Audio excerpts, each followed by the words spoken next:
guess, gathering for the most of us. Thank you, Geraldo. First, I'm going to read and give you a little background on some of our guest speakers that we're going to have today. But before that, let's open up with prayer. Heavenly Father, thank you for allowing us to come together and gather safely in this place of worship. As we gather together, we have the opportunity to learn more, to help our youth actually go further in education, Heavenly Father. So we're thankful for the opportunity, thankful for the blessing, and let us go forth and do great things, Heavenly Father. In Jesus' name, amen.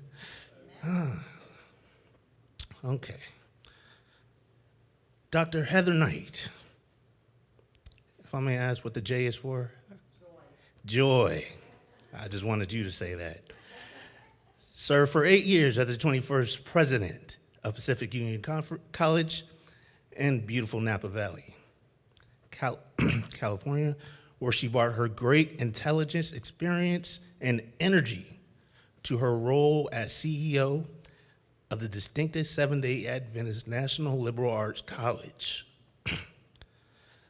A pioneer and pace setter, she was the first woman to serve as president of Pacific Union College and the first black woman, amen,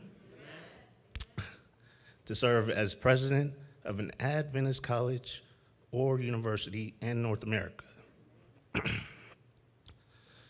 Dr. Knight received her bachelor's degree in English, magna cum laude, from Oakwood University. Amen. I love Oakwood. Her master's degree in English from Loma Linda University, and her PhD degree from Stanford University. Go Cardinal. Specializing in 20th century American literature and African American literature. She also has completed postgraduate studies at Harvard University in American, I'm sorry if I lost myself, in American literature. Was it African American literature? I apologize if I lost myself. In African American literature. She also completed a postgraduate studies at Harvard University in the area of management and leadership in higher education. A leader in higher education, Dr. Knight has served on numerous committees and boards, made multiple higher education presentations, as you will hear today, and has been published in academic popular venues. She was also designated a living legend. Get your roses while you're alive. That means something, by Oakwood University Alumni Association. Amen. Okay, let's move on to Dr. Norman G. Knight. If the G is for? Gladstone. Is an ordained minister, an educator who has served in ministry for over 30 years. With his years of experience serving as a senior student affairs officer and the early outreach programs at UC San Diego, as well experience as regional coordinator and communications officer for California Gear Up with University of California, Office of the President, Dr. Knight has devoted his professional life to serving the underrepresented communities and empowering them to have access to educational opportunities and financial resources. Amen. Leading to college education. Dr. Knight has lectured to over 650,000 parents, faculty, and administrators concerning access to higher education. This is a resource within itself. Oh boy. An advocate for transformative power of the gospel and education, Dr. Knight earned a bachelor's degree, Bachelor of Arts degree in Business Administrator from Park University, a Master's of Divinity degree from Andrews University, and a Doctorate of Ministry degree from Trinity Theological Seminary specializing in pulpit communication. He has also served as a police, hospital, and prison chaplain. Above it all, Dr. Knight, who is listed in Who's Who in America, as well as Who's Who in the World, is a biblical expository preacher of the gospel of Jesus Christ, who has baptized over 1,000 souls. Amen to that. I think I missed something in regards to the children. So if I could go back 1 second, because they have not one, not two, not three, not four. Let's keep going. They've graduated with 8 kids. And as pastors like to say, they have a blended family. Doing well. So I just had to mention that. It was in here. I think I may have gone over it a little second, gone over it. But he said that's okay. Just want to give you guys credit where credit is due. Amen. All right. So we will have Dr. Knight come up first. Yes, thank you so much. I want to say thank you so much to Will Connolly.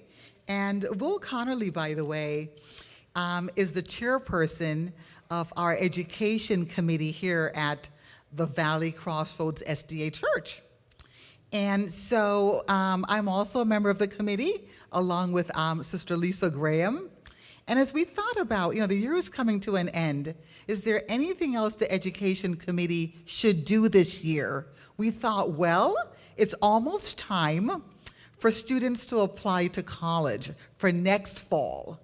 And perhaps the thing that will be most helpful is to talk about this very topic, access to higher education. So whether your student might be in elementary school, middle school, high school, getting ready to graduate as some of our seniors at San Fernando Valley Academy, for example, whatever stage they're in, they can benefit now by knowing how to prepare and how to have this information. And so I see a few more folks have come in. We do have some packets, and we'll make sure that you get those packets to look at as well. And so our focus, and again, we're not going to be long. We're planning like for an hour. That's it, okay? So we want to give a presentation, kind of an overview of access to higher education from Dr. Norman Knight. And then I'm going to talk a bit about, from a college president's perspective, what kind of students are we looking for? What should students be doing to prepare to go to college? And not just to go, but to succeed in college. We like to say that we're about access and success. Because you can get in, but if you never finish, then you're basically a college dropout. Of course, it's never too late to go back. We like to stress that as well. But just to say, again, that we're about access. How do you get in? How do you find out about how to get in? The information can seem very daunting. All the forms to fill out, the applications to do. What is the FAFSA, right? What is the EFC? What's the Cal Grant? How do I get one? So again, we're just trying to unpack this information and make it a little bit simpler for you to understand. And then we will be here as resources anyway. And then we have a very special guest joining us also this afternoon, Mrs. Sherelle Bihm. And Sherelle is a dear friend. We were together at PUC doing a women's retreat back in April. And that's when I learned that Sherelle is coordinator of the Calworks program at College of the Canyons. So she's really our community college expert. So we want to have someone here who's going to give you some very specific information about the community college sector. It's a wonderful sector here in the state of California, and it could be a first step for those who might not be quite ready to go on to a four-year college or university as yet. Again, we'll be talking about the University of California system. Dr. Norman Knight served for 8 years as director of the Partnership Outreach Program for UC San Diego. And so he's an expert in the UC system. And we have a daughter who's a graduate of UC Berkeley. So we actually went through that ourselves, having a student in the UC system. And then also, I spent really all of my career in the private sector. So my own educational background, I went to Howard University, then Oakwood College then, and now Oakwood University, Loma Linda University, Stanford University, all private institutions. And I also worked and taught and did administrative work also in private institutions. University of the Pacific in Stockton, California, for example. Andrews University, one of our Adventist universities, the flagship in Berrien Springs, Michigan. And then I was president at PUC, Pacific Union College, another private institution, a Seventh-day Adventist institution. So we have experience with a number of different sectors. And as I said, Sherelle will talk about the community college sector. One more thing I want to mention is that there are many pathways to educational success. Many different pathways. There's not just one pathway. And I tell people the time's going to go by anyway. You can be using it to meet your goals, or you cannot be meeting it using the time to meet your goals. So again, we want to go ahead and begin with that overview. Again, access and success, and many pathways to success, and yes, you can achieve your dreams. And as Will pointed out, we do have a blended family with 8 children, and we'll talk a bit about them maybe when I get back up. But, you know, their pathways, they had different pathways to getting those college degrees. We have 2 lawyers, we have an engineer, we have a teacher, we have a business owner, we have a writer, a chaplain, a hospice chaplain, pastor. My husband said, don't forget to mention the one that's a pastor, okay? Siraj. So again, yeah, different areas they went into, and again, how they got through and how we were able, by God's grace, to help them to get through. So I'll stop there for now, and I will present my beloved, my other half, Dr. Norman Knight.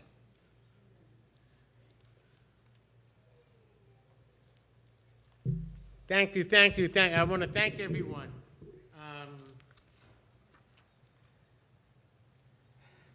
As Heather said, I'm the pastor of the church.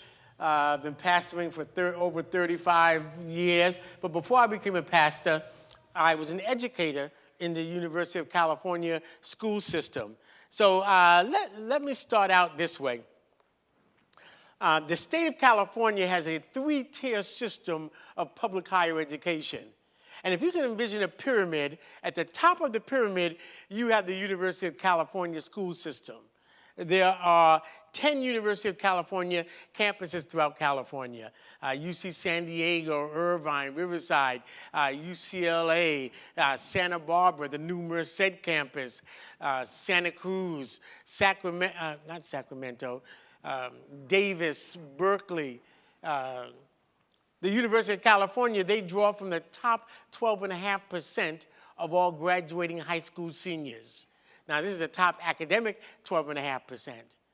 On the middle level, you have the California State University system. There are 23 California State University campuses throughout California. Cal State Los Angeles, Northridge, I can go on and on, 23 of them. They draw from the top 33% of all graduating high school seniors. Then on the last level, you have the California Community College system. This is a magnificent system. There are 115 community colleges in California, all over the place. And they draw from the remainder of the students that did not attend the UC system or the state university system. There are also 82 private colleges and universities in California. Now, in the 1970s, the University of California went to the 12th grade to recruit students for that top 12.5%. When we got there, we found some very interesting things. We found many students didn't have the correct courses necessary to enter the University of California.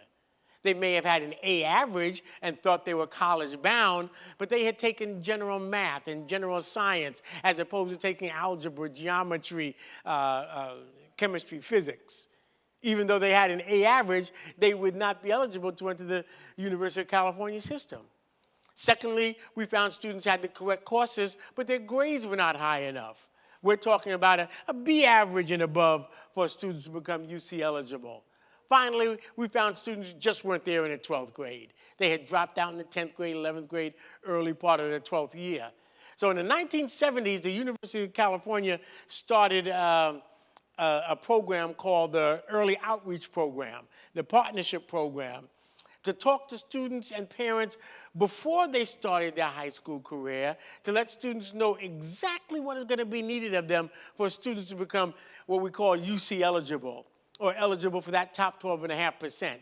With the thought that if a student is UC eligible, they're going to be eligible for all the colleges across the country, all the brand name colleges across the country, Harvard, Yale, Stanford, USC, Morehouse, Spelman, Howard. If a student falls short of those requirements, they're still going to be eligible for the state university system, that middle tier, and a host of quality private colleges and universities across the country. And if a student fell shorter than that, they could go to a community college, gain the skills that they should have gained in high school, and then transfer to a 4-year college. And that's the pathway that many students seem to go. So with that in mind, we want students to know exactly what is going to be needed of them to go to college, the course requirements. Students may not know if they want to go to college in order to take these courses in high school. Students may think they don't want to go to college. That is not important. What we want students to do is take the basic, they're called A through G pattern courses, do well in these courses, and then they'll be in a position to select and not settle with their lives when they graduate from high school. They'll be in a power position where all the doors of opportunity remain open to them. I graduated from high school. I went to Pioneer Valley Academy. I'm from New York City, and my mom wanted to get me out of the evils of New York City. So she sent me to a private boarding college in Massachusetts, Pioneer Valley Academy. And I just took the courses that my counselors gave me. I wasn't, I didn't know when one course was from another course in high school.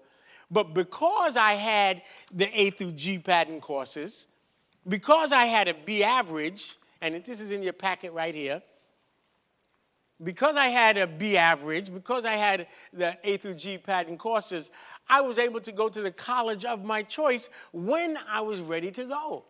And I didn't go to college right out of high school. I wanted to see what life was like, and I wish I had gone right from high school to college, but I didn't have the wisdom to understand it back then. But 2 years later, after I graduated from high school, because I had that B average and because I had the A through G pattern courses, I was able to go to the college of my choice. And that's what we want people to do. We want students to be in that power position to go to college. So what are the A through G pattern courses? A through G pattern courses. Requirement A, U.S. history. You don't have to worry too much about that because every 11th grader in the state of California takes U.S. history. Now, this is not American history. This is U.S. history from the 11th grade. Every 11th grader in California is going to take that. Requirement B, 4 years of English, 4 years of hardcore English courses such as American literature, world literature, courses of this nature. If a parent or student has any question whether a course will count towards the college of their choice, they need to talk to their counselors in the schools. It is not a guessing game to becoming eligible to go to the college of your choice. It is not a mystery. If you take certain courses, if you receive certain grades, students will be eligible to go to the college of their choice. If they do not take these courses, if they do not take these, get the grades, they're not going to be eligible. Very simple. So we want students to know at the beginning of their high school career exactly what courses and what's their eligibility requirements so they'll be prepared and ready to go to college. So in terms of English, requirement B, 4 years of English, students must become totally proficient in standard English. Students must be totally proficient in the standard dialect of English. Okay? There are 11 different dialects, it could be 12, 13 different dialects of English spoken in the United States today. Okay? You go to Boston area, New England area, you park the car in the Harvard Yard. You go down in the southern states, y'all, and California has a dialect of English that you speak. But students must be proficient in the standard dialect of English. And I'm not saying to forget any home languages that students might speak, any dialects of English, but you got to be proficient in the standard dialect of English. If you can read and write standard English fluently, or you can speak standard English fluently, it's that much easier to read and write it. So when I'm walking across I would walk across the campus of Pacific Union College, and I'd see the president. I'd say, "Oh, Madam President, how are you? Fine day, isn't it?" But I'd go to my community and see a friend of mine. I'd say, "Hey, man, what's happening?" I knew when and where and how and what dialect and what situation I found myself in. And that's what we have to do, especially in terms of English. Requirement C. 3 years of math. 3 years of math. Specifically, 1 year of algebra, 1 year of geometry, 1 year of advanced algebra. General math will not count toward this requirement. Geometry is the gateway course to college. If a student has taken geometry in the 7th or 8th grade and received acceptable grades, it will count towards their high school career. But students must take geometry. Excuse me, algebra. Students must take algebra. I'm sorry, algebra, excuse me. Algebra is the gateway course to college. Okay? You can't take geometry unless you take algebra. So students must take algebra. And if they take it in the 7th or 8th grade, fine. But by the 9th grade, they must have algebra so they can go through the entire sequence. Algebra, geometry, advanced algebra, and maybe pre-calculus and calculus. Let me come back to this math in 1 second. Let me go on to requirement D, which is 1 year of a lab science. The 3 big lab sciences are biology, chemistry, and physics. Earth science will not count toward this requirement. General science will not count toward this requirement. Biology will count toward this requirement, and it's fine to take, and I would not discourage anyone from taking biology. We want to see students taking chemistry and physics because they will start to use their algebra in a laboratory setting, and this is the type of thing they're going to come across when they go to college. So we're talking about letting junior high school and high school become a testing ground and a preparing ground for our students in order to deal with life after high school, going to college.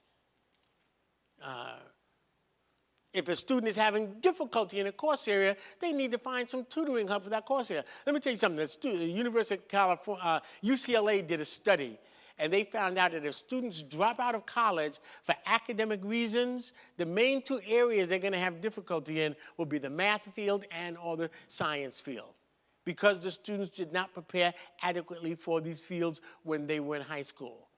So this lets me know that once you've received your basic 3 years of math, take as many math courses as you can. Once a student received their basic 2 years of a lab science, take that 3rd year of a lab science. You can never take too many of these courses because we're talking about preparing oneself to deal with college. And that's what we have to do. If a student is having difficulty, they need to find some tutoring help. Gotta tell you something. Nothing wrong with having a weakness in a course area. Everybody has strengths. Everyone has weaknesses. If you do have a weakness, you have to try to do something about it. If someone has weak eyesight, what do? They go to the doctor and they get glasses, contact lenses, or LASIK eye surgery like I did to strengthen their eyesight. Nothing wrong with having weak eyesight. If a student has a weakness in a course area, they need to go find some classes for that course area. They need to go find some tutoring help. The schools may have tutoring programs. There are different programs, different academic programs throughout the state that has tutoring programs. Churches have tutoring programs. But there's nothing wrong. But we have to, if you have to pay for your kid to get a tutor, but they must find some help as soon as they find out that they're having difficulty in a course area. We should not let them feel ashamed because they have a problem in a course. Now, if they have a weakness in the course area because they're just lazy and they're just not trying, we need to administer another type of justice to them. But you must strengthen that weakness. Questions about the first 4 requirements? Requirement E, 2 years of a foreign language. 2 years of the same foreign language. If a student has taken a foreign language in his 7th or 8th grade and received acceptable grades, it will count towards the high school career. If a student is proficient in a foreign language already, they can take a test and test out of this requirement. And when I say proficient, I mean have the ability to read and write a foreign language to an acceptable level. Merely being able to speak a foreign language fluently is not proficiency in the eyes of the university or school district. You have to be able to read and write that foreign language to an acceptable level. Requirement F, 1 year of a visual or performing arts course. Art, drama, band, music. That's all would be considered that. And then the last one would be requirement G, 1 year of an elective course. If a student has taken 3 years of math, the 4th year would be considered an elective course. If a student has taken 2 years of a foreign language, that 3rd or 4th year would be considered elective courses, advanced courses. 2 years of a lab science, that 3rd year would be considered an advanced course. And then the other courses that are designated advanced courses, advanced art, advanced band, computer science courses would be considered in this area. These are the A through G pattern courses. Now, when we look at a student's grades, we will only look at the University of California, we will only look at these courses. So a student can't say, well, I got a C in algebra, I got an A in gym and an A in shop, and I was raised my grades up. Because we don't look at gym and we don't look at shop. But yet you need good grades, excellent grades, in order to graduate from high school. So parents, please be aware of high school graduation requirements on one hand versus the requirements to make a student eligible to go to the college of their choice on the other hand, because they are different requirements, and both of them must be satisfied to an excellent level. They both must be satisfied.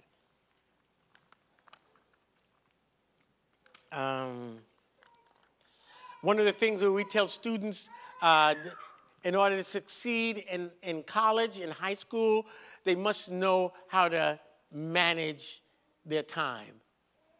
Time management. I always ask students, what's time management? Someone will always say, oh, managing your time wisely. That's not time management. Time management means managing yourself wisely. There are 7 days a week, 24 hours in a day, 168 hours in a week. What you do with that 168 hours in a week will determine your success or failure. So we want to give students this, and you have this in your packets here, time management sheets. Time management sheets, 168 boxes. And this is how you succeed in. I succeeded in college when I found out about time management. Okay, so you have the sheet. And every time your situation changes, your semester changes, you adjust your time management. All the hours that I was in class, I would write class in the little boxes. All the hours I was at sleep, I'd write sleep in the little boxes. All the hours I used for personal hygiene, I put in the little boxes. For the work, for the little job that I had a little work-study part-time job, I'd write work there. Homework there. When you're in college, for every hour that you're in class per week, you should be studying 2 hours. Okay? So if you have 15 hours, 15 units, you should be studying 30 hours. Well, people say, wow, that's a whole lot. Well, look, you know what? 168 hours minus 15 hours minus 30 hours, 45, you still got 113 hours left in the week to do everything you got to do. And so it is possible. You just have to manage your time. All the hours that you go to your little clubs, all the hours you're in church, we want to put church in the little boxes. Spiritual activities, put that. But not only that, and all the hours you want to do your homework, you put it in there, right? But not only that, all the hours you want to spend talking on the telephone with your girlfriends and your boyfriends, you put it down. All the hours you want to play basketball or sports, put it down. All the hours you want to watch your favorite television show or everything you want to do, just fill out this time management sheet. Then you find the guts and the courage and the strength and the determination and the wisdom to stick by this time management schedule. And you'll be able to do it. I remember my oldest son, Rakeem, that's the champ. Where's Rakeem? That's the champ. He set the tone for everybody else in the family. Ellen White says that the oldest child in the family is the key to the entire family.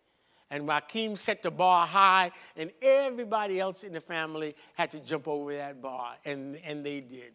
And they did too.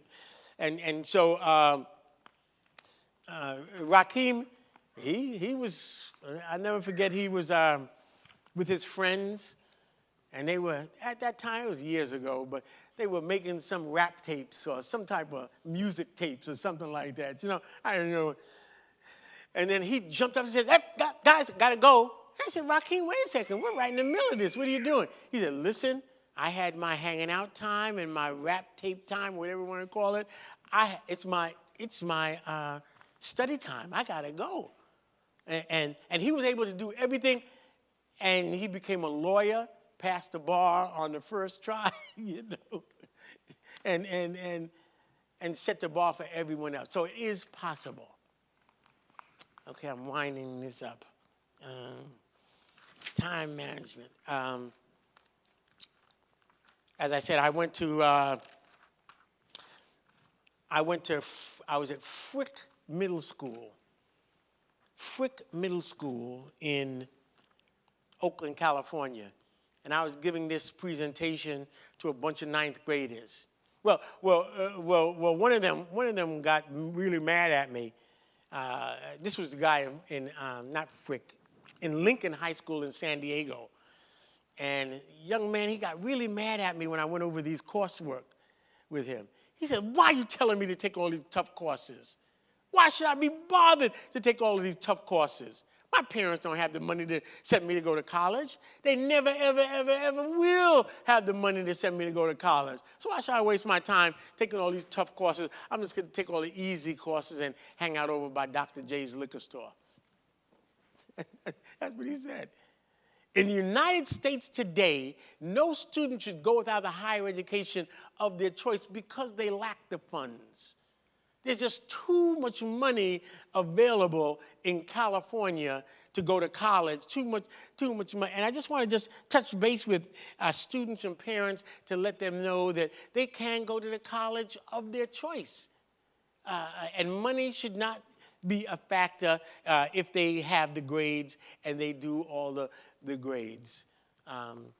What happens is when you go to college, students fill out a financial aid form. It's called a FAFSA, financial aid form. And this form is a financial statement of the family, how many members of the family, how many members work, what the income of the family is, if you own a home, if you rent a home. All the financial information of the family goes on the FAFSA. You'll send this FAFSA into the federal government, and the federal government will determine how much money a parent can contribute toward their sons and daughters' education based on the college that they want to go to. Okay? And when they do that, you'll be eligible for financial aid, and the federal government will tell you how much money that you need. Now, every college has a student budget. And the student budget will always consist of 5 different areas. Tuition and fees. Tuition and fees goes to pay the gas bill, the teachers. You can't do too much about tuition and fees. The next is this, and this is for a student living on campus or off campus. You have room and board. That's for room on campus, 3 meals a day. Now, are you a college student? You're a senior high school and you want to go to college? What's your name?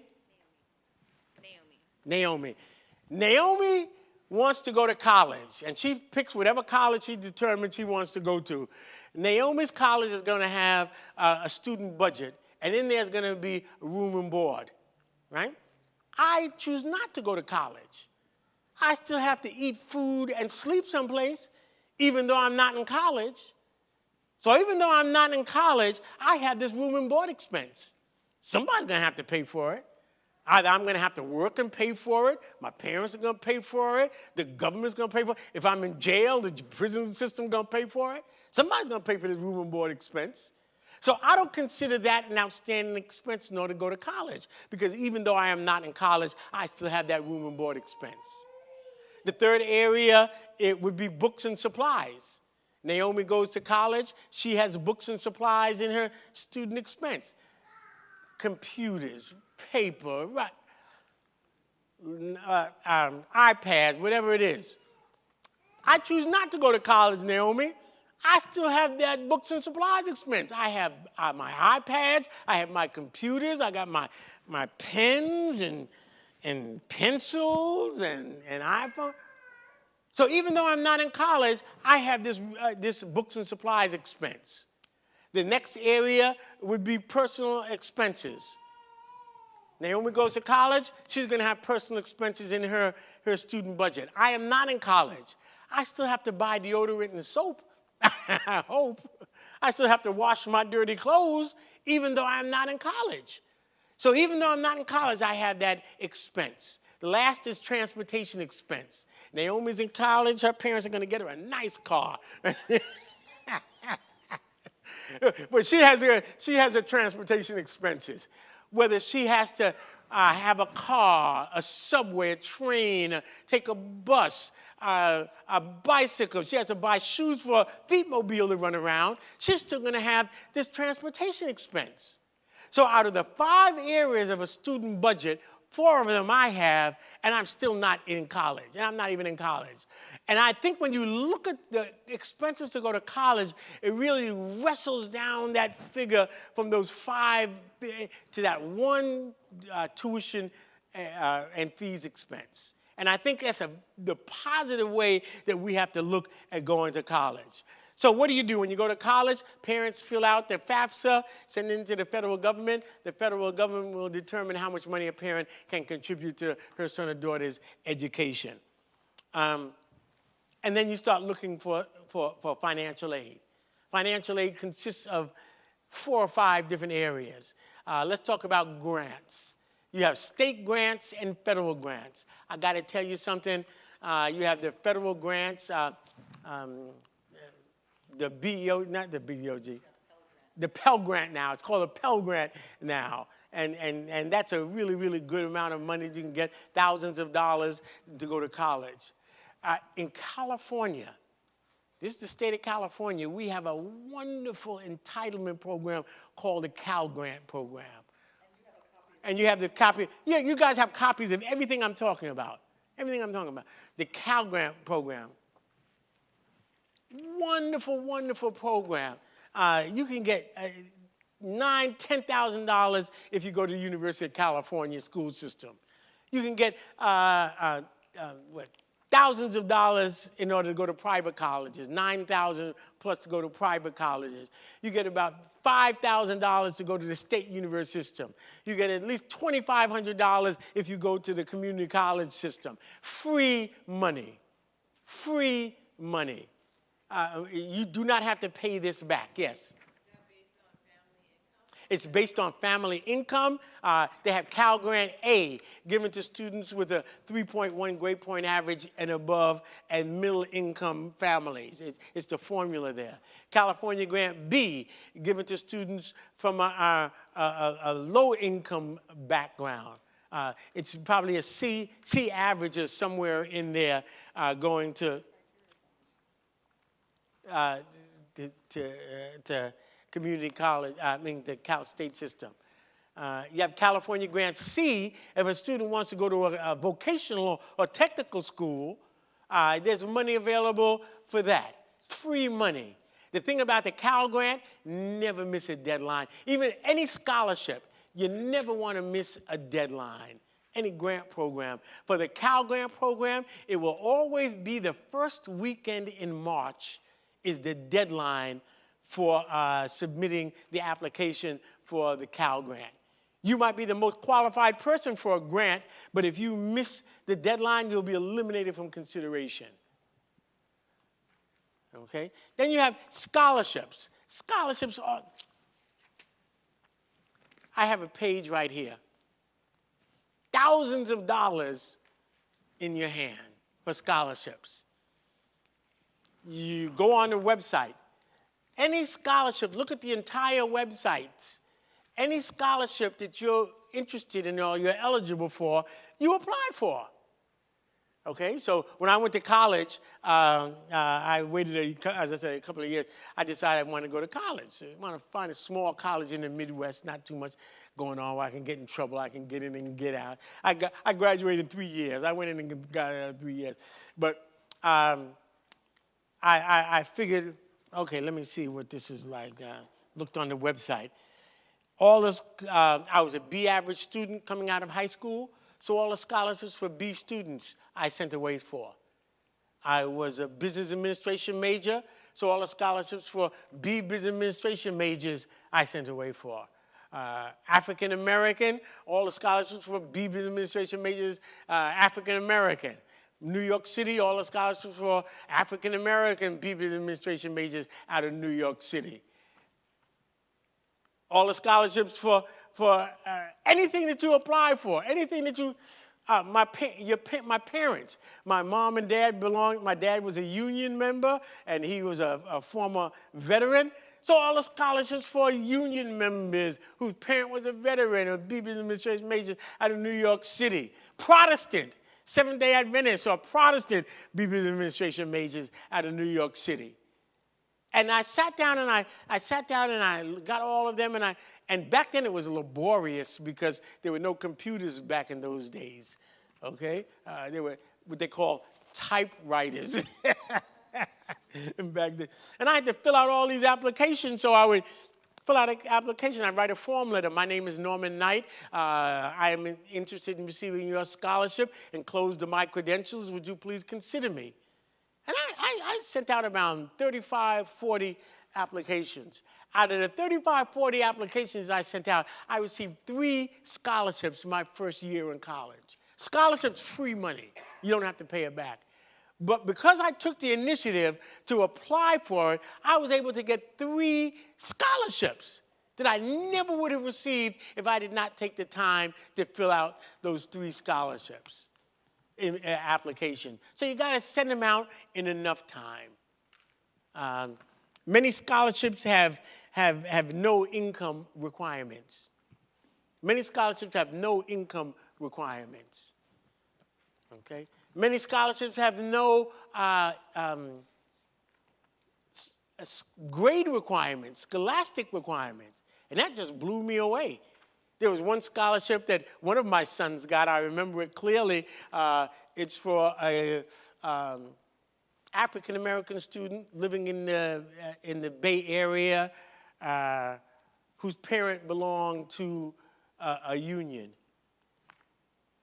That was it. No academic, no. So you just have to look at every single one of them and send away and apply for all of them. And students will get the money to go, and that's free money. So you have the scholarships, the academic requirements. You have loans in order to go to college. You can get loans in order to go. Obviously, loans are the least desirable form of financial aid because you do have to pay them back. But loans really aren't that bad. If you want to get a education, you can get a loan. Federal loans, they don't have to be paid back until 9 months after a student graduates from college or leaves college for the final time. Okay, and interest does not start to accrue until that time. So you want to take a look at but listen, when students take out loans, make sure they understand that it is a loan and it has to be paid back. And you cannot disburse these loans through bankruptcy anymore. And the IRS will come and they'll come for you to get these loans back. I heard the story of these two medical doctors. They didn't pay their student loans, and the government came and took their Porsches and their Mercedes from them. They will get their money. So just understand that. But if you do have to take it back, it's not that bad. You know, the money that you'll be making with a degree, you should be able to pay it back. You can get a job when you go to college. To pay a loan off, you know. To pay your way, and it's nothing bad to have a job when you go to college. Many employers, they look for students who can go to college and have a job. That means you can do multiple things to an excellent level. So please be aware of that. I think that's all. That's all. I want to thank you very much. If you have any questions, I'll always be here. Remember, let me just say this. When we have 8 kids with college degrees. 8. I remember there was one time we had 6 kids in college at the same time. So it can be done. And if you have any questions or concerns, let us know, because it's doable. Thank you very much. Tonight, I'm going to add a little bit of the personal touch to this now. You've kind of heard that broad overview. And as my husband said, we have put 8 kids through college. And just a little bit about college. A lot of times there's a feeling that, you know, college is very daunting, right? I mean, how am I going to get in? How am I going to get out? One thing I like to tell students is, just as much as you want to go to college, colleges need you. Sherelle and I, you know, we all know this. We need people to come to our schools. If students don't come to our schools, we have no schools. And especially now post-COVID, students are now used to learning online. And so we want to get them back in person. It's very difficult. So you have a lot more, I think, opportunities now even to go to schools, because people and college campuses are really, really looking for really good students. I'm going to tell you a little bit about my own story in terms of going to college. I'm a first-generation college student. No one in my family had gone to college before I went to college. So what will be the odds of someone like me, an immigrant kid from Kingston, Jamaica, right? First-generation college student, becoming a college president one day? The grace of God and scholarships.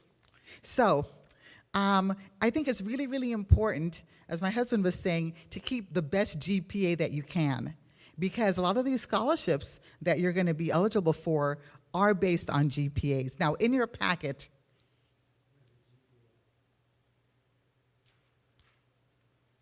the GPA is your grade point average, right? You have a 3.0, 3.2, 2.0, 4.0, 4.2.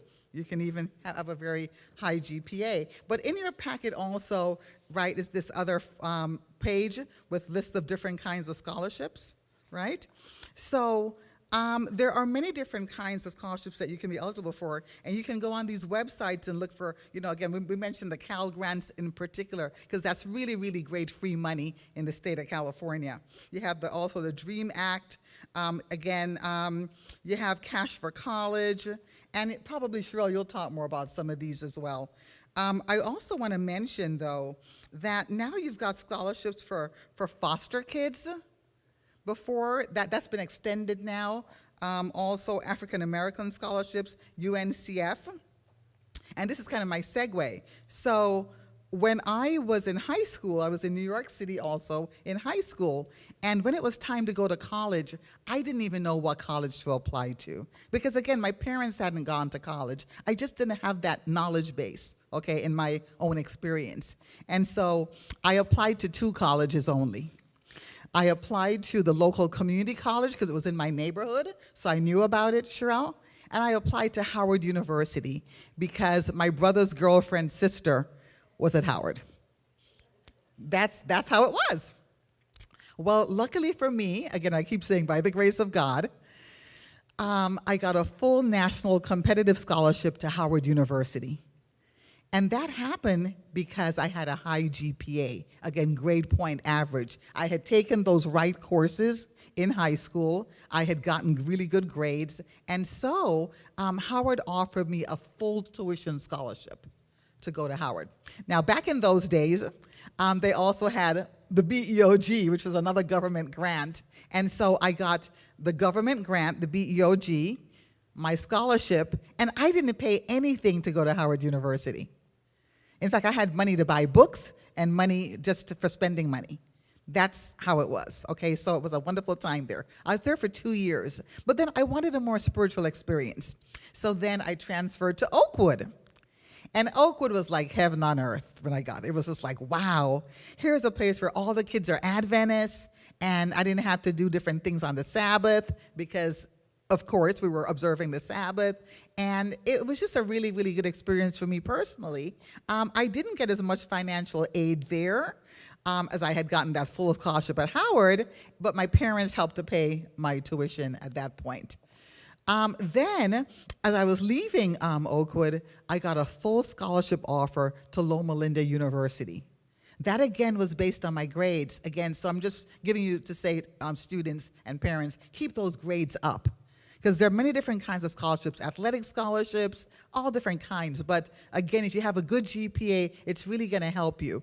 So when I applied, well, actually, I didn't even apply to Loma Linda. They actually called Oakwood, and they asked Oakwood, who's your best student in English? I was an English major. And my name was given. And so as a result of that, I was offered a full scholarship to Loma Linda. That's how I got here to California. I was, again, a girl from the Bronx, New York. So that was called an assistantship. The assistantship was that I would teach one class in English for them per semester, and that would cover my tuition. And they would also give me a stipend to cover my expenses. So again, I'm telling you, there's money out there, and schools are looking for good students to give this money to, okay? When I finished at Loma Linda, I thought, you know what? I really love this English stuff, and I want to keep going on. Guess what? I applied to, Berkeley and Stanford for the PhD in English program. I got into Stanford with a full scholarship, what's called a fellowship. So at that time, Stanford only took 15 students a year into their PhD program in English. But once you got in, they wanted you to be fully funded. They didn't want money to be a problem once you got in. So I got in, praise the Lord again, and I got a full fellowship to Stanford for 4 years. And then I actually had to do a couple more years, because during that time I also got married and started having kids. A lot of multitasking going on in that time in my life. But at that time, I applied for even another fellowship, a very prestigious fellowship, and I got that, and that covered my 5th year. So you see, again, it can be done. It can be done, and that's really how the Lord, took me on that academic journey so I could finish my doctorate and then go into higher ed, becoming a professor and so forth. So again, on this list of these websites, again, there are scholarships. There's a middle class scholarship. There's Latino scholarships, the Gates Millennium scholarships you'll see there, Asian American scholarships, as I said, foster youth grants and information, and right, and that's where you have with DACA and so forth, and maybe you'll talk more about that, Sherelle, as well, with the community college system. But I just wanted to mention something else, a couple other quick things, and then I'll give Sherelle her time also. This is one of the most important things. As mentioned, we have 8 kids. they all had different ways to get scholarships to go through school, okay? So a lot of people don't know this, but if you work at a college or university, there's typically a tuition remission program for your children. So at the University of the Pacific in Stockton, California, they gave a 90% tuition remission, okay, for any employee's children. So you might want to think about that. You know, your kids might be young right now, but you might want to plan. I mean, I know people who planned and said, I'm an accountant. I'm going to get a job as an accountant at UOP, or I'm an administrative assistant, or I could be the janitor. Whatever I am, as long as I work there, my kid's going to get 90% tuition remission. So our oldest son, my oldest son, Matthew, he went through UOP on a 90% tuition remission scholarship, okay? That was a big, big help. Also, denominational scholarships. My husband's a pastor, so a number of our children got a 70% tuition remission because they work for the Adventist church. Again, you could work for the Adventist church. You don't have to be a pastor. You could work as a teacher. You could work in some other capacity and get a 70% tuition remission as well with that. I wanted to mention that, like with our kids, for example, because we kind of, pushed high, keep your grades high, keep doing well in school. We've had kids who got academic scholarships. We've had kids who have gotten athletic scholarships. We have a daughter who had a wrestling scholarship at University of Cumberland. So she was the only one with an athletic scholarship. Again, we have a son who's an engineer who got academic scholarship as well to do his master's in computer electrical engineering. So again, there are just opportunities out there. And I feel like where there's a will, there's a way. And there are many, many pathways to success, as we said. So on that note, I want to stop there on my more personal part. I'm happy to give you more personal stories later on. But I want to introduce, again, Mrs. Sherelle Bihm, who's going to come on up and just talk a bit about opportunities that are here in California at these wonderful community colleges that we have, and tell you more about some of the programs. Again, she's the coordinator for the Calworks program at College of the Canyons in Valencia. Welcome. Thank you. Well, thank you. So we're talking a lot about education today, and like Dr. Knight, I don't want to. There's a lot of wonderful stories that I can tell you of how I even got to this space, and really it's great stories for testimony time. So I'm gonna save some of that for another time, such as testimony time. But what I want to say, and I love what both Dr. Knights have presented today in terms of education. One of the things I think is really important is to know yourself. Parents, know your child, know what it is they will thrive at, what direction in terms of college that they will thrive in. Four-year colleges aren't for everyone coming out of high school. Sometimes they may need to go through a community college. And I'll give you an example. From my experience, my 3 children were homeschooled.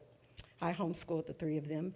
And my youngest, my son, I have 2 daughters and a son. My son, he was 14 when I had to put him in school due to some traumatic events that took place in our lives. So he had to go into school. So he went from, he went to a charter school, and he was so eager. I'll tell you a little bit about homeschooling. That was kind of very challenging, but also it really did teach my children to be self-taught. So he's a kind of a self-taught kind of guy anyway. So college was kind of challenging for him in terms of he liked to move faster than the pace of those students that were in school. But he actually did end up at the community college. All 3 of my kids did end up at community college, and they all did exceptionally well. It was, to me, I didn't discover this until later, but I think for them it was a great transition from homeschool into college. And as I talk a little bit more about the community college system, which is, we have the best community college system in the state of California, in all of the country. You'll hear that if you travel and you hear about other community colleges. And in fact, we had a staff member that retired from our community college and moved to Oregon and was trying to work there. And she was saying, Sherelle, it is so very different in Oregon in the community college system than it is in California. We have a top-notch community college system. So I found, as I talk to students, as I work with students, I am a Calworks Coordinator, and I'll talk a little bit about that program. Many of you may not even have heard of Calworks, which is also another top-of-the-line Department of Social Services program for California. That's why it's called Calworks, and so I'll talk a little bit about that. But what I found was that the community college system, you know, when I was growing up, we thought of the community college system, and I went all through Adventist institutional schools, LA Union, Linwood Academy, Oakwood College, but between high school and college, I did go to Long Beach Community College for like a semester. But all my friends were like, you know what, let's go to Oakwood, and we ended up transferring to Oakwood. But I think for many students, especially in all of the confusion that's happening, especially COVID and all of those things, there's a lot of uncertainty with a lot of our high school students, or some of our students are not really knowing what they really want to do. Often, as you well know, our children will want to do what we are instructing them to do rather than what they actually really want to do. And sometimes the community college system can help them navigate through that and figure out what it is they really want to do without spending a whole bunch of money to figure that out. So that's how I have been able to see how the community college system has worked. So many people have come back to school after getting, for me, for example, I actually went back to school after going through a traumatic divorce. I had a bachelor's already, but I went back to figure out what it is I wanted to do. And the community college system actually opened the door for me to, at the time I was doing this, a lot of people were going back to reassess what it was they wanted to do. There were people, to my shock, I was thinking, oh, I'm gonna go update some computer skills. My daughter's like, Mom, yeah, go update some computer skills. I'll do that. That sounds good. But what I thought I was getting into was, oh my goodness. So let me give you a commercial break really quickly. I'm saying all this because we're not just talking about high school students going to college, but I'm also talking to you adults as well. Things that you might be thinking about what you want to do, and a community college system is a great way to go update some computer skills, just any other things that you are thinking about doing, changing careers. It's a really great pathway to that. So that was kind of what I was doing, and I was a little nervous about being in class with a bunch of 18 and 19-year-olds, but to my shock, there were people with master's degrees, bachelor degrees. I was so shocked, and they were just reevaluating what they wanted to do. If you recall, back around 2007, 2008, there was an economic crisis that we had, and many people went back to school, and many of those folk went to the community colleges to update some skills, some necessary job skills. So the community college, when I was young, I was always given the impression that the community college was for not so smart people. You're not gonna make it, so you need to go to a community college. That is not true for the California community college system. I just want you to know that. So if there is, as Dr. Knights, both Dr. Knights expressed to you, there are many avenues to education, and community colleges, especially in California, we were told 115 community colleges in California. They are thriving. They are getting tons of money, and I'm going to talk a little bit about that, to give to their students, and especially because of COVID. They've been given COVID grants. The money that is flowing through the community college system is unreal, I'm telling you, for all types of students. So that was my introduction back into the community college system for myself, and then my children transferring into that system from homeschool, and doing very well. My son, he's now working as a web designer for a lighting company. He's doing marketing for them, and he's teaching Microsoft Office classes for them. He's my youngest. And then my oldest daughter, she transferred from the community college system at Cal State LA, and she actually developed their basic needs program, and she became the director of their, as she transferred from there to UC Riverside. So she's worked in all of the systems. She worked at Cal State, then she went to UC Riverside, and now she's currently at Pasadena Community College. She just accepted a position there. She's quickly being known as the person that knows how to develop and create the basic needs programs for the colleges. So she's doing extremely well. And my second daughter, she got a scholarship through the community college system to go to USC. And she graduated from there. She worked for a few years at OWN Network. And then she's currently, as an executive assistant, she's currently stepped back a little bit to help me with my 94-year-old mom. So she's got such a huge heart, and I couldn't do it without her. So I'm so grateful for the three of them. And they all went through the community college system first. So it doesn't mean you have to go through the community college system, but you want to think about all of your avenues. You talked about financial aid. Well, you can get quite a bit more. You know, I deal with financial aid specifically for my students, and I'll talk a little bit about that. Quite a bit more money, and the scholarships, institutional scholarships is what they call them at College of the Canyons, where you can actually put through one application during springtime of the year, and they will spit out your information to all these various entities that are giving out scholarships. So one time you have to fill it out, and then they can give it to all of the people that are giving scholarships. And they will decide which ones you qualify for. It's an easy system to work through. So that's a fantastic thing. College of the Canyons, I was just sharing with Dr. Knight, we have one of the longest standing chancellors in the state of California. She's been there, Dr. Van Hook has been there for over 30 years. And she's done some magnificent things at College of the Canyons that a lot of schools are looking up to.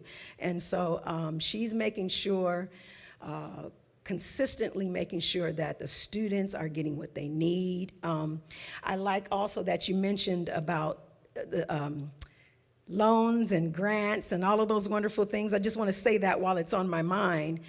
I am constantly encouraging my students that I see to get all of the free money, free. Especially if you go to a community college, you don't want to, and I don't encourage students to take loans out, because they will need those loans if they transfer potentially to a four-year college. And so you can exhaust your financial aid at a community college. You don't want to do that. Use the community college system for what it's for. It's sort of a transitioning period. You don't want to stay there 4, 5, 6 years if you do happen to start there. But like I mentioned earlier, if you are a student or a person, an individual that isn't sure about what you want to do, it is a good way to figure it out without exhausting too much of your funding. And also, you know, it's just a nice, it's a great way to build your GPA. All three of my kids did that, and that was why my daughter that went to USC, she ended up getting that paid most of her her tuition at USC, and it's quite expensive at USC. So I was grateful for that, because she wouldn't have gone if it was left up to me. So we were grateful for that. And so yes, as they both mentioned earlier, you know, there's all kinds of ways to get help to financial schooling. And so that's really important. And I did bring some financial aid handbooks for everyone. So all of the information you need, it says College of the Canyons, but this is information for your FAFSA, period. So wherever you want to go. But I just wanted you to have that so you'll know all the ins and outs when it comes to financial aid. That's so important. And it does seem like daunting task to go through all of these applications, but you do, as it was also mentioned earlier, it is a little easier for you today than it was for us back in the day, because you can just get on that computer and it will spit you out in all different directions, and that's really, really, really helpful. So I work in what's called the empowerment programs. This is going to be important for me to share with you, because if you potentially go to a community college, I want you to know the programs that I work in and work closely with are programs that give financial assistance to the students that come to the community college, particularly, well, all community colleges, but I'm going to particularly be talking about College of the Canyons. And so we call our 5 programs the empowerment programs. One is EOPS, CARE, Calworks, which I'm the coordinator of, Inspire Scholars, and URC. So just tell you a little bit about these programs. So besides your financial aid, these programs offer assistance and give you help with books, supplies. You get priority registration. If you're a part of EOPS and you qualify for CARE, and you can only qualify for CARE if you're a parent. So, but you can qualify for EOPS, parent or not, just needing financial assistance. But EOPS stands for Extended Opportunity Programs and Services. It supports low-income students who are enrolled in 12+ units full-time. So you have to be full-time. By providing extensive services, added support, and resources for students who demonstrate both academic and financial need. So if you know of anyone, any youngster or even an older person that is just starting out in school, or you can't be over 65 units already. So if you've already been in school and you have like maybe 70 or 69 or more units, then you wouldn't qualify for EOPS. But if you're still under that amount, then you can qualify. So EOPS, CARE go together. CARE was also went before Calworks. So this was for if you were a parent, and they tied it closely with EOPS. And so it's cooperative agencies, resources for education, and the student must qualify for EOPS to be in CARE, but this supports a single parent, head of household, and that was in existence before Calworks came into existence. And so Calworks is the California Work Opportunity and Responsibility to Kids. It's our welfare system. So what I love, I want to tell you a little bit about this. You can't really participate in the Calworks program unless you are a parent, and we have a lot of refugees, both parents, that are on Calworks that are coming through our system. But many people don't know about this program, and what's great about it is, again, if you go to the county to get resources there, a lot of I'm stumbling a little bit because a lot of the policies have changed since COVID. And so now it's even easier to get in this program. Before, you had to go through what they call Job Club. You'd have to go through 4 weeks of looking for work. So interestingly enough, California was really trying to revamp their welfare system to make it work so that participants would not feel crippled by the system, which I love, because I've been a little conflicted by our welfare system. It sort of makes some of us, especially our demographic of folk, more dependent than helping them to move forward. And that's the great thing that I love about working on the educational side of Calworks, is because I'm constantly encouraging them and letting these parent students know that this is just a hand up, not a hand out. That you are literally just moving through the system so you don't have to revisit the system again. And if we give them the right tools, then they won't have to revisit the welfare system again. We're going to put them in a position where they will have the necessary skills and tools to flourish and have their own careers. And a lot of these mothers are young mothers. Young mothers. We have all mothers of all ages, but most of the time they're, we're trying to reach them in the high school system before they get to college. And another thing I would like to say as well is the other thing about community college, if you look at many of them, particularly I know the one, College of the Canyons, we visited the high schools. EOPS programs, the counselors and the staff will go to the high schools and visit them and prepare them for college and see which students are in need financially. And then we can also connect them to College of the Canyons in their junior and senior year of high school, where they could be taking college courses while they're taking high school courses. So everything that we're trying to do in the community college system is really just get them through and get them well prepared for what their choices are going to be. And also it's helping them to think about what it is they want to do in life. So it's really just a really good bridge, I think, for college from the high school to the college system. But the Calworks students, sometimes they are high school mothers. And so we also are outreaching to those students as well. The Calworks program also, like all of these other empowerment programs, offers priority registration. The wonderful thing is the county actually pays for their books, supplies, transportation, child care, which is critical. It's critical because if a parent is trying to go back to school, they have a very tough time because of childcare, and COVID exacerbated the problem because everything got shut down. And so now, and then we had a lot of students who were not really knowing how to be, even in 2022, do school online. And so that was a real challenge. And now we have the opposite challenge. Now that everyone has gotten used to doing school online, we're having a difficult time getting them back in person.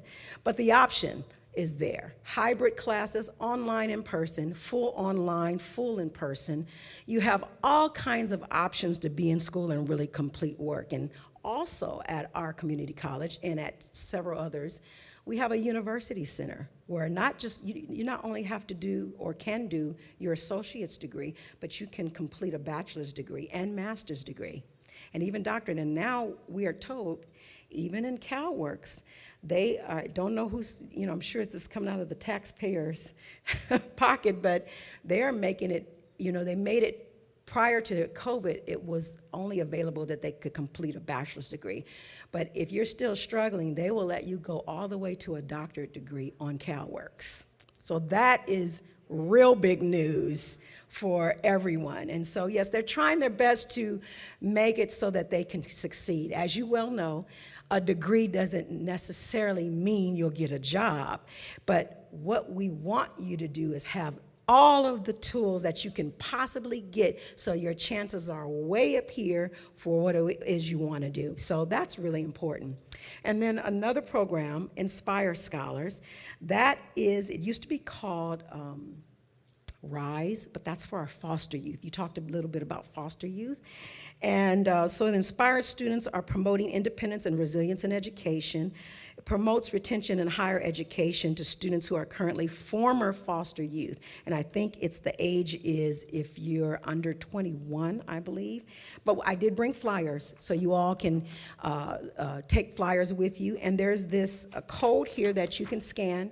And you can go directly to our website. They'll tell you everything you need to know. And with all these programs, you can actually fill out one application, and it will spit you to the areas that you qualify for. So it's real simple to go online, and each of them, this is one with all of the programs on them, and these are the individual programs. So this is EOPS Care, and this is Calworks, and this is Inspire Youth, which is our foster youth. And then we also have our newest program is the Undocumented Resource Center, and that's for our undocumented students. So if you know anybody that needs any kind of assistance with school, There's a lot of details. It would be way too much for me to go through all of the actual details, but what I can tell you that all of these programs have in common is that you will get priority registration. That's huge. I want to tell you that's really huge for your student to be able to get priority registrations because they can get their courses first. And I know that we've had a history of our students having to be on a waited list to get into the classes at our school. So we have priority. I want to go back a bit to Calworks or talk about work study. You, Dr. Knight, you mentioned working. There's nothing, absolutely nothing wrong with that. And in fact, I would encourage that. I worked all the way through college. I worked at Oakwood. It was a great benefit to me. I think it's a great benefit to your student, to your child, because it also encourages responsibility, and they're not just getting any handouts from parents, and you know, it's wonderful to let them earn their own pocket change, and they can do that. I did it all the way through. My kids did it all the way through. And it's just another character building element for them, and I just think that's wonderful. A little bit of money in their pocket. That also comes from their financial aid packet. So if they fill out financial aid, whether you want to do it or not, always check, yes, I'm interested in work study. I have to tell my students to do that all the time because we want them to know that whether you get it or not, federal work study, they get federal money to pay all students to go to work if they want to go. But you know, I get in there quick, because the money is first come, first serve when you get to the colleges. And I know that they have this opportunity also on other college campuses, not just community colleges, but also UCs and Cal States and the rest. And so that's really important. I think the work study is really, I think that's wonderful to have. So the URC is our newest program for undocumented students. It sort of provides access to resources and academic financial aid, free legal, mental health, wellness, and healthcare referrals. And I want to mention a little bit about that before I stop. There is something I think our churches need to talk more about. There's a lot of mental health issues happening. And we don't need to gloss over that. I know, particularly at our campus, we have such, in every area, especially in our programs, I'm dealing with domestic violence. I'm dealing with all kinds of issues with our students who are parents. And I'm housed with EOPS, so that's also the non-parent students. And they're going through a lot of difficulty. It's very stressful. COVID has brought even more stress. And you know, as Bible-believing folk, we really need to be committing a lot of that to prayer, because people are committing suicide. I'm hearing that all the time at my college. And the pressure, if I were to encourage parents and students alike, you know, you can do all things through Christ, but don't let anyone put upon you what is too much for you, because you are going to succeed. You're going to succeed. You're going to do it. I think there's a happy balance, not being lazy and not trying to reach a goal that may not be for you. Reach the goal that God has for you. And I think that is, you know, I'm in a space now because I'm constantly encouraging our students. And a lot of our students aren't Bible-believing folk, but I'm constantly encouraging that they can do this. They'll be fine. They have us as a support there, a support system. We have mental health counselors that come in from the county or Child and Family Services that, you know, they're dealing with a lot. Sometimes their kids are being threatened to be taken from them, and it's just a lot going on. And even still, I call all of our students the most resilient on the campus, because they're going through all of these challenges and they're still trying to go to school. And that means if they can do that, certainly you young folk can definitely push through and do it. You can do it. You can do it. And you have God on your side to make sure you can get that done. So I just wanted to briefly share with you, it's all in the packets of the resources that are available if you decide to come through a community college. EOPS and Calworks is also available on your four-year campuses, just not in the way that you would have to be more of a self-advocate for yourself in those spaces on the four-year colleges, but we actually have the programs where you can get the actual assistance from us. So yes, I think that's about it for us, for College of the Canyons. Yes, the packets are here for you, so please take them and know that you can connect with us. And of course, Sherelle, you can connect with me at any time at College of the Campus. I'm there every day. Thank you. Sherelle, thank you so much. That was invaluable, wonderful information. We have a few minutes maybe for some Q&A, if there are a few questions. I see Elder Hairston has a question. Just before you say that, we have 13 Adventist colleges and universities in North America. We must always consider our Adventist colleges and universities. So many folks, there people would say, well, they're not as good as a secular. That is just not true. We have some wonderful, wonderful colleges and universities, and especially in California with the Cal Grant program. If a student gets a Cal Grant, it wrestles down that tuition because they'll get $9,000 plus free money from Cal Grant, plus with all the other free money that they can get. Please consider your Adventist colleges and universities. They are as good as everyone, and you get the spiritual component. Of course, my husband is a pastor, and that's totally true. And I just want to say also, as a former college president of an Adventist college, we have wonderful scholarship programs as well. And you were asking about the income requirement. A lot of those, really, it's, again, you have to do the FAFSA, so you have to qualify. But a lot of it is, again, it's merit-based. It's, how good a GPA does your student have, and so forth. So it's not always just income, it's also merit. It could be, again, athletic, it could be music, it could be, art. Again, we have a daughter who's an art education teacher. So there are a lot of different areas where people have gifts. God has given us many different gifts, right? And in many of our Adventist schools as well, we have scholarship programs based on different areas where people are talented. And of course, as my husband is saying, you have the integration of faith and learning.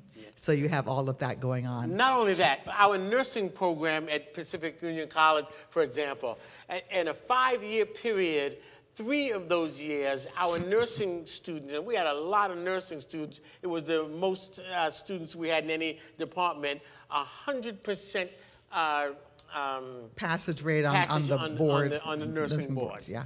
Now that says something right there, 100% passing on the nursing boards. That means that the students are learning and they're doing great. Thank you, Pastor Knight. Thank you, you're welcome. Okay, question here, and if there are a few questions, we'll take a few questions. And again, if we don't answer questions today, we're right here. You can always come back. We'll give you our cards. Mm-hmm. We want to be a resource for you continually as we go on. Amen. Well, I guess I had a question for this young lady here in regards to, and maybe there's something that you can talk to in regards to, as we're experiencing a lot of situations where we see in some of the schools kids that are being abused by the staff, and primarily. How do you feel? Because I know even in our church now we're going through a process, right, Sister Flowers, in regards to getting vetted. To be able to handle and be around young people. I forgot what that's called. What's that program called? Life Scan. Yes. Life Scan. Now, is that something that you think should be more encouraged even in the higher schools? Are any of the people going through any of that kind of a thing as far as being vetted to be able to work with young people to make sure that they are, what they should be regarding that? I'm asking you, and I'm also talking to. Yes. Are you talking more about being equipped to handle the situations Yeah, in the school system? or even to have, making sure that they are able, able to deal with the situation, and also able to know just the background on the people, the teachers, where they're coming from as far as, and that kind of Okay, thing. background that kind checks, and, that, yes. and ongoing with that. Is that something that you think is something that should be done, or is that being done in College of Duquesne, where they're going through some kind of a vetting process and being able to work with young people? Because, like I say, we're seeing a lot of situations where kids are, going into places, and schools, and counting on the teachers to be a certain way. Then we find out that they have some issues, and we have a lot of situations or problems that is going on with our young, and encouraging our young people to want to go to places. I think, and that the idea of knowing that some of these things are going on or being, but it helps them to want to make a decision to go somewhere where they feel safe. Well, I will say that I know our campus is very serious about situations and things like that. We're all, as staff, permanent staff, we're required to be mandated reporters. Even if we, like for my department, I'm dealing with parents. And so even if we see anything, we're constantly going through training, all kinds of training. And so yes, and thorough background checks are, you don't just get to work at College of the Canyons. They're very, very, very serious about the people that are working there. So, but yeah, I do obviously think that's important. And I do think that for, the community colleges, we aren't housing any students. So there's probably less instances where that can actually take place. I think if you're talking more about colleges where students actually have to live there, you might be talking about more opportunities for things like that to take place. That's just the way I see it. But accountability. We need that in our church as well. Accountability needs to be everywhere. And yes, we should be encouraged always to make sure that those of us that can be are equipped to, I think it's important to go through some training so that you can, as I've mentioned, we do a lot of that at our school about how to assess or determine if this is happening, or even between coworkers. So there's a lot of that. I feel like we go through so much training. It's all the time, and it's mandatory training. So yeah, I would encourage that.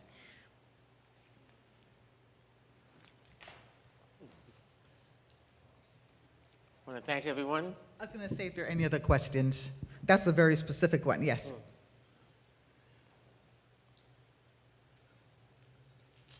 Hi, my name is Nicole, and I used to attend church here years ago, but now I'm at Altadena.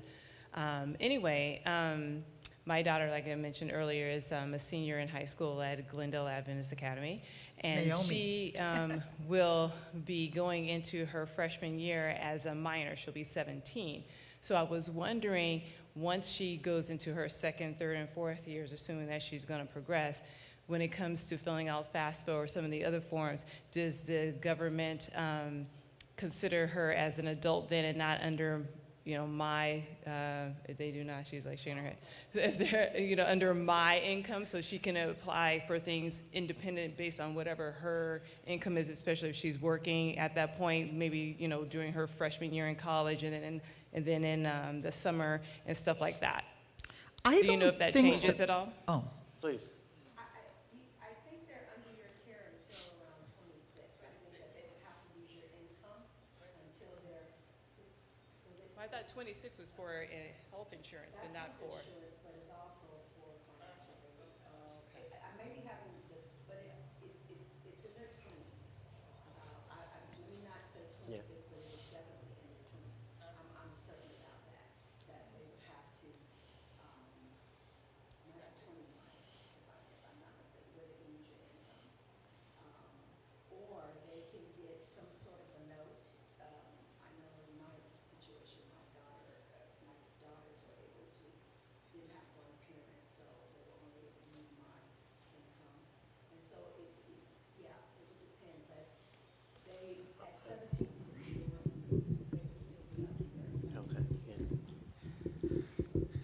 And the issue is that students must, if a student is 18 or over, you must not be, let me get this right. You must not be claimed on your parents' taxes for 3 years in California. Federal, it's 1 year. In California, it's 3 years for them to be considered independent. Okay, that's really major. So a student can't say, well, let's say a wealthy student can say, well, you know, I'm going to just claim independent and my parents won't have to pay. No. Federally, it's a year not claimed on your parents' taxes. In California, it's 3 years. Okay? So. I think you have your answers there. But I think, again, maybe I would say don't worry so much about that. Do the FAFSA. You'll be surprised at what you'll be eligible for. Exactly. As I said, many schools, they're going on merit-based, not just need-based aid, but merit-based aid as well.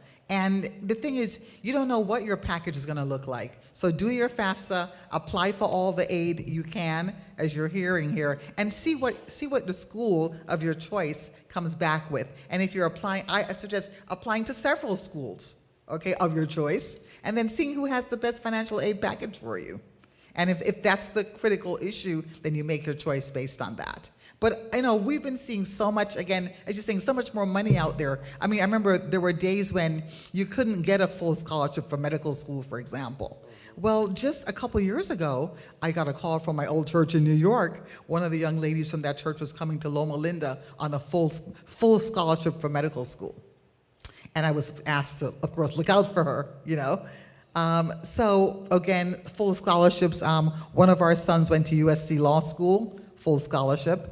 So, University of San Diego Law School, the other son went to, again, on scholarship money they have. So, again, just... Morehouse, 50%, Spelman, 50% scholarships are always given like that? Yeah, so it really, again, depends on where you're going, again, your total profile, not just financial, but the GPA, I keep saying, is so important. Schools want good students, and they will pay to bring them there.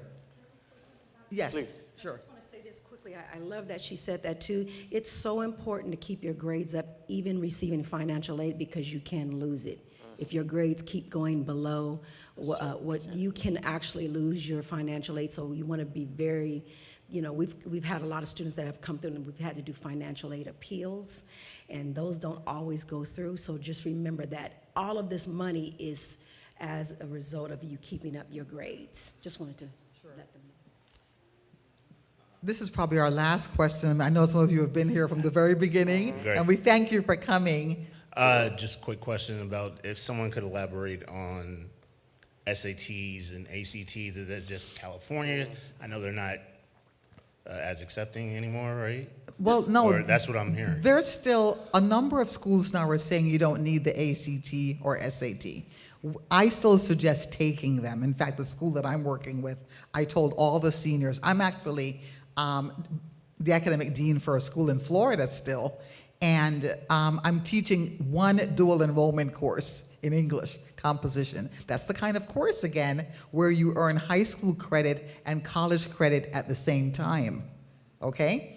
Now, our Adventist schools and some other schools might say, we don't want the SATs anymore, but then some of those same schools, when it's time to assess you for a scholarship, they're looking at GPA and SAT or ACT scores. And you're like, but wait a minute, didn't you say I didn't need that? So I told all my seniors I'm teaching, take the SAT and the ACT, because you never know which school you're going to where they might be, again, like I had one of my seniors a couple years ago, got a great scholarship, full ride scholarship for University of Florida, but they assessed her GPA and her SAT scores. SAT, Scholastic Aptitude Test, ACT, please, if you're going to take that, you got to take a prep course. Okay, gotta let you guys know that. That's something I just left out. But you have to take a prep course. You're competing against other students who are taking prep courses. And if you walk into the SAT exam, never seen this exam before, and you start, the moderator, the proctor will say, okay, you have 30 minutes to complete this section, begin. And you have to sit down and read the instructions, decipher the instructions, and apply those instructions to the exam. But if you've been through a prep course, they give you strategies on how to fill it. You're going to take that course, that test over and over and over again. So when you come to the first section of the SAT exam, the proctor will say, okay, let's go. You know exactly what that's going to do, and you know exactly what it will do. So you must take a prep course for the SAT or ACT exam. For example, the math section. The math section. Let's say you have 20 math problems, okay? The SAT, they will tell you to read the answers first and then read the question. So if you have, you have 4 answers, which is the right one, read that 4 answers first. And then when you read the question, you'll come across it. That's a strategy that they will give you. And there's a number of other strategies for taking the SAT, ACT exam. I'll tell you 2 other quick things, okay? You can go to Barnes & Noble and you can buy a huge book with a lot of practice tests. And we tell the kids, do the practice tests. There are also practice tests online now. So you can also go online. She was stealing my thunder. I was going to say, if you cannot afford an SAT exam and the schools or the community centers, the churches are not offering it, go to Barnes & Noble or one of these, buy the book. You can go online. You don't go to Barnes & Noble. You can go online and get the book and go through it time after time again. And students will be prepared to get the best score that they can. And is it our friend here, is it Christina? From San Fernando Valley Academy. Mm-hmm. The academies also should be would do well to offer the prep courses for the students. I know multiple schools that do that. They would do it like after school. Maybe they'd bring in the Princeton Review folks, or there are a number of different companies that do SAT prep and ACT prep that bring those companies in maybe for 6 weeks to do the prep courses with the students there. That's the value added for students. I'll tell you one other quick thing. When my daughter, one of our daughters, Holly, she really wanted to go to USC and or Berkeley, and she had a really great GPA, but the first time she took her SAT, again, you can take it again. You can take it more than one time. She took it the first time, didn't quite have the score she wanted. So, I became an SAT trainer. I went and took the course to become an SAT trainer. I worked with her. I'm not saying you should do this, parents. That's a little bit over the top, but I'm a teacher anyway, so I did it. I went and took the course, became an SAT trainer, and then had her practicing, from the books that she got at Barnes & Noble. And when she took SAT the second time, she scored 200 points higher, just from first test to second test. And she got into Berkeley and USC. And so many churches, instead of having 5 or 10 families hire someone to teach their students SAT or ACT, maybe a church will hire one person to teach all of the students, and then now we can film it. We have Gerardo. We can Gerardo it. I call it Gerardo it.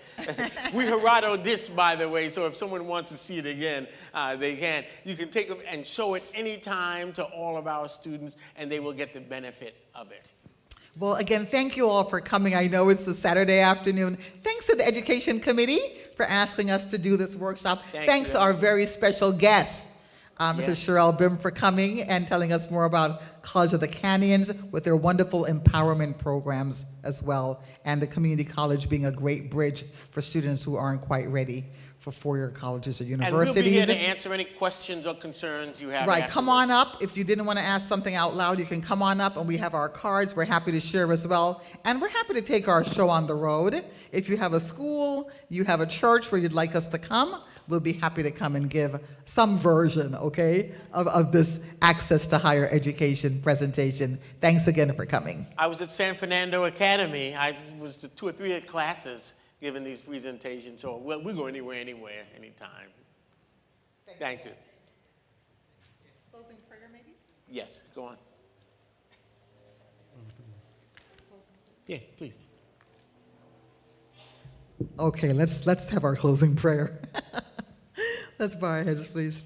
Father in heaven, thank you, Lord, for a wonderful Sabbath day. Thank you for our service. Thank you for this informational workshop. Bless every person who is here today, Lord. You know their family situations, their situations with their various schools, and with the young people, the wonderful young people who, again, want to have access to a higher education so they can learn how to glorify you more. And we thank you for all of your many blessings. For Christ's sake, amen. Amen. Thank you.